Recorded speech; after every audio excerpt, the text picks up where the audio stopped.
मानकर अपनी दिल की बात पीछे हटेगी वृंदा। सुहास से शादी करने से वह भाग जाएगी शादी के मंडप से। जी हाँ दोस्तों, सीरियल क्योंकि सास भी कभी बहू थी का आने वाला ट्रैक होने वाला है अब तक का सबसे ज्यादा झकझोर देने वाला ट्रैक।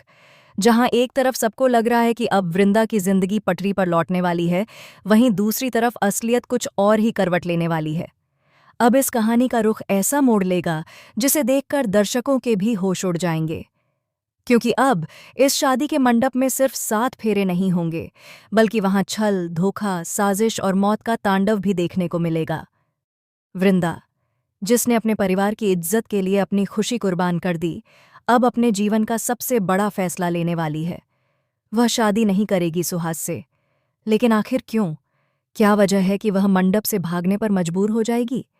दरअसल, जब अंगद, जो अब तक अपने दिल की बात छुपा रहा था, वृंदा से पूछता है, क्या तुम सुहास से प्यार करती हो? तो वही सवाल बन जाएगा वृंदा की जिंदगी का आईना। उस एक सवाल से खुल जाएंगे कई पुराने जख्म।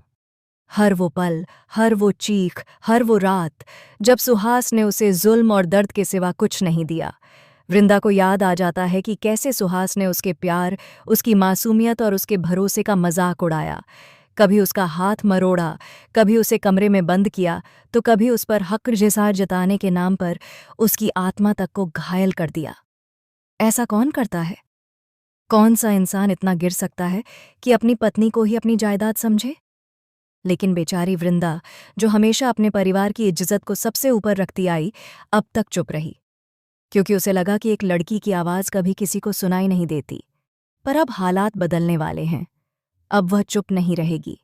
अब वह अपने लिए लड़ेगी, क्योंकि अब उसके दिल में कोई है जो उसकी चुप्पी सुन सकता है। अंगद। अंगद, जो उसे हर बार गिरने से पहले संभाल लेता है। अंगद, जिसकी आंखों में वह सुकून है जो उसे कहीं नहीं मिला। अंगद, जो अब समझ चुका है कि वो वृंदा से प्यार करता है, सच्चा, निर्मल और निस्वार्थ। वहीं दूसरी तरफ सुहास और सुभाष के इरादे और भी खतरनाक हो चुके हैं। सुहास सिर्फ लालच में अंधा नहीं हुआ है, बल्कि अब वह पाप की हदें पार करने जा रहा है। दरअसल सुहास के पिता सुभाष ने रणविजय के साथ मिलकर रची है एक गंदी साजिश। वह वृंदा को शादी से पहले ही बेचने वाले हैं। जी हाँ, इंसानियत को शर्मसार करने वाली ये प्लानिंग होगी शो का सबसे बड़ा ट्विस्ट।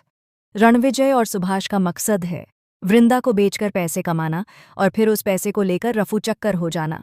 दहेज के नाम पर जो रकम मिलेगी और वृंदा को बेचने के बाद जो सौदा होगा, वह दोनों रकम मिलकर बनेगी इनकी गंदी लालच की पूंजी। पर उन्हें यह नहीं पता था कि भगवान के घर देर है, अंधेर नहीं, क्योंकि वृंदा ने सुन लिया है इनका यह भयानक सच। और जैसे ही उसे पता चलता है कि वह कोई दुल्हन नहीं बल्कि एक सौदा बनने वाली है, वह टूट जाती है, बिखर जाती है, लेकिन हारती नहीं। वह ठान लेती है कि अब वह भागेगी, वह इस धोखेबाज शादी को रोक देगी और अपनी इज्जत बचाकर निकलेगी इस नर्क से बाहर। लेकिन किस्मत फिर से उससे खेल खेलती है। सुभाष को पता चल जाता है कि वृंदा को सच्चाई मालूम हो चुकी है और अब वह उसे किसी भी कीमत पर भागने नहीं देगा। घर के हर दरवाजे पर पहरेदार, हर कोने में नजरें और बीच में डरी सहमी वृंदा, जिसके दिल में सिर्फ एक ही नाम गूंज रहा है, अंगद। वह बस यही सोच रही है, काश अंगद आ जाए, काश वह मुझे इस नर्क से निकाल ले जाए।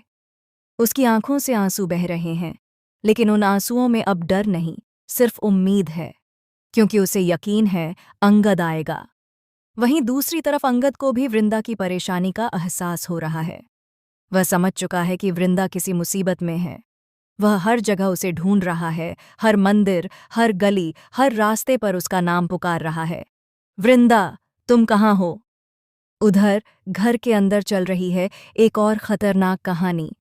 मालती, जो लंबे समय से मानसिक पीड़ा में है, अब पूरी तरह अपने होश खो चुकी है।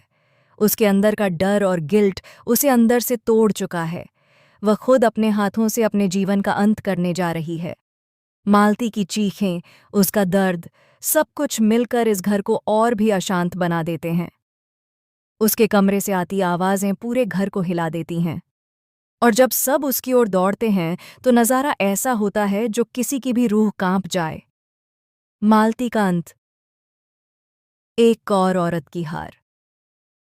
इधर मालती की मौत का साया मंडरा रहा है, उधर वृंदा अपनी जिंदगी की जंग लड़ रही है। लेकिन तभी दरवाज़ा टूटने की आवाज़ आती है। वह आवाज़ किसी और की नहीं, अंगद की है। अंगद वहां पहुंच चुका है। वह वृंदा को देखता है, डरी, थकी, टूटी हुई, लेकिन फिर भी मजबूत। वह उसकी तरफ बढ़ता है, उसका हाथ पकड़ता है और कहता है, अब कोई तुम्हें छू नहीं सकता वृंदा, मैं आ गया हूं। वृंदा की आंखों से आंसू बहने लगते हैं और उसी पल वह महसूस करती है कि शायद अब उसकी जिंदगी बदल जाएगी। लेकिन कहानी यहीं खत्म नहीं होती। जैसे ही दोनों वहां से निकलने की कोशिश करते हैं, सुभाष और रणविजय अपने गुंडों के साथ वहां पहुंच जाते हैं। गोली चलती है, अफरा तफरी मच जाती है। वृंदा की चीख, अंगद की पुकार और बीच में एक जिंदगियों का खेल। क्या अंगद वृंदा को बचा पाएगा? क्या दोनों इस साजिश से निकलकर अपने प्यार को एक नई शुरुआत दे पाएंगे, या फिर किस्मत एक बार फिर उनसे उनका सुख छीन लेगी? दोस्तों, अब यह जानना वाकई रोमांचक होगा कि क्या अंगद और वृंदा की जोड़ी आखिरकार बन पाएगी या नहीं। क्या दोनों एक दूसरे से सच्चा प्यार करने के बाद भी इस दुनिया की नफरत, धोखे और साजिशों से लड़ पाएंगे? और सबसे बड़ा सवाल, क्या वृंदा इस बार अपनी आवाज़ उठाएगी या फिर